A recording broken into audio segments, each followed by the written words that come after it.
Hi welcome to my YouTube channel see Keerthi's world. ఈరోజు మేము మా ఫ్యామిలీతో కలిసి శ్రీ హేమాచల లక్ష్మీ నరసింహస్వామి టెంపుల్ కోసం అయితే వెళ్తున్నాము.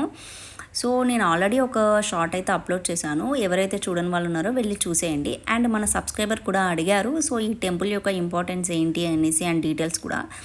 ఈ టెంపుల్ అయితే మనకి వరంగల్ నుంచి 135 కిలోమీటర్స్ దూరంలో ఉంది. సో మనం వెళ్తుంటే మనకు మొత్తం ఫారెస్టే ఉంటుంది. సో ఇది ఒక మంచి ఫారెస్ట్ డ్రైవ్ ఎక్స్పీరియన్స్ అని చెప్పొచ్చు. అండ్ అక్కడ నుంచి వెళ్తే మనకు ఒక మల్లూరు అనే విలేజ్ వస్తుంది. ఆ విలేజ్ నుంచి 3 కిలోమీటర్స్ దూరం వెళ్తే అక్కడ మొత్తం దట్టమైన అరణ్యం ఉంటుంది, ఫారెస్ట్ ఉంటుంది. అక్కడ మనకు ఈ స్వామివారు అనేది స్వయంభూగా వెలిసారన్నమాట. అండ్ పురాణాల ప్రకారం ఏంటంటే ఒక దిలీపకర్ణుడు అనే మహారాజుకి స్వామివారు కలలోకి వచ్చి నేను ఈ పలానా గుహపైన ఈ గుట్టపైన ఉన్నాను అని చెప్పడం ద్వారా ఆ రాజు తన సైన్యంతో వెళ్ళి గుహనంతా తవ్వుతూ ఉంటారన్నట్టు. ఆ టైంలో ఏమవుతుంది అంటే స్వామివారి నాభికి ఆ గుణపం అనేది తాకడం వల్ల అక్కడ నుంచి మనకు ఒక ద్రవం అనేది ఎప్పటికీ వస్తుంది. ఆ నాభి నుంచి, స్వామివారి నాభి నుంచి. ఆ ద్రవాన్ని ఆపడం కోసం అని చెప్పి మనకి ఇక్కడ అర్చకులు పసుపును చందనం అనేది అప్లై చేస్తుంటారు అన్నట్టు.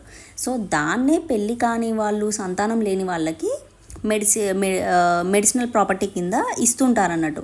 సో అది తీసుకోవడం వల్ల అంత మంచి జరుగుతుందని ఇక్కడ చెప్తుంటారు. సో ఈ టైమింగ్స్ వచ్చేసి 8 to 1 ఉంటుంది మార్నింగ్, అండ్ ఆఫ్టర్నూన్ వచ్చేసి 3 to 5. శని, ఆది, సోమవారంలో మాత్రమే ఇక్కడ తైలాభిషేకంకి కానీ ఈ నాభిచందనానికి కానీ టికెట్ ఇస్తారు. సో ఆ టికెట్ మీద మనం తీసుకోవాలి. అంతేకాకుండా పురాణాల ప్రకారము ఈ రావణాసుని సోదరి అయిన శూర్పణఖకి ఈ హేమాచల ఫారెస్ట్ అనేది పసుపు కుంకుమల కింద ఇచ్చారని కూడా చెప్తుంటారు. ఇంకా ఏంటంటే ఇక్కడ ఒక జలధార ఉంటుంది, అది ఆదిలక్ష్మి అండ్ చెంచులక్ష్మి అంటారు. వాళ్ళే స్వామివారికి 2 భార్యలు కూడా. సో ఈ వాటర్ అయితే ఎక్కడి నుంచి వస్తున్నాయి అనేది మనకు తెలీదు. ఈ వాటర్ వచ్చే వేలో చాలా మెడిసినల్ ప్రాపర్టీస్ ఉన్న చెట్లను తాకి, మొక్కలను తాకి వస్తుంది. కాబట్టి ఈ వాటర్ తాగినా కానీ, ఇక్కడ స్నానం చేసినా కానీ మనకు ఎటువంటి దీర్ఘకాలికమైన వ్యాధులు ఉన్నా నయమవుతాయని ఇక్కడ చెప్తున్నారు. సో మీరు కూడా వచ్చినప్పుడు ఒక బాటిల్ అయితే తీసుకొని వెళ్ళండి వాటర్ని. అయితే ఈ జలపాతానికి మన కాకతీయుల రాణి రుద్రమాదేవి గారు చింతామణి అనే నామకరణం కూడా చేశారు. సో మనం ఫస్ట్ మనం ఈ చింతామణి జలపాతం దగ్గర కాళ్ళు చేతులు శుభ్రం చేసుకున్న తర్వాత మనం ఈ టెంపుల్లోకి వెళ్ళాలన్నట్టు. సో టెంపుల్కి వెళ్ళే ముందు మనకి ఇక్కడ పంచముఖ ఆంజనేయ స్వామి వారు కూడా ఉంటారు. ఇక్కడ వారు ఈ మొత్తం క్షేత్రపాలకునిలాగా ఈ టెంపుల్కి ఉన్నారు. అండ్ అంతేకాకుండా మనము స్వామివారిని చూడాలి అని అంటే ఒక 150 స్టెప్స్ అనేది ఎక్కాల్సి ఉంటుంది.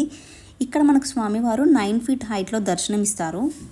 ఇంకా స్వామివారు అనేది విగ్రహం అనేది శిలలా ఉండకుండా చాలా మెత్తగా ఉంటుంది. హ్యూమన్ బాడీ లాగా టచ్ చేస్తే లోపలికి వెళ్తుంది. ఇప్పుడైతే ఎవరిని టచ్ చేయనివ్వట్లేదు, ఓన్లీ అర్చకులు మాత్రమే మనకు టచ్ చేసి చూపిస్తారు. Thanks for watching till then. Please subscribe to my YouTube channel.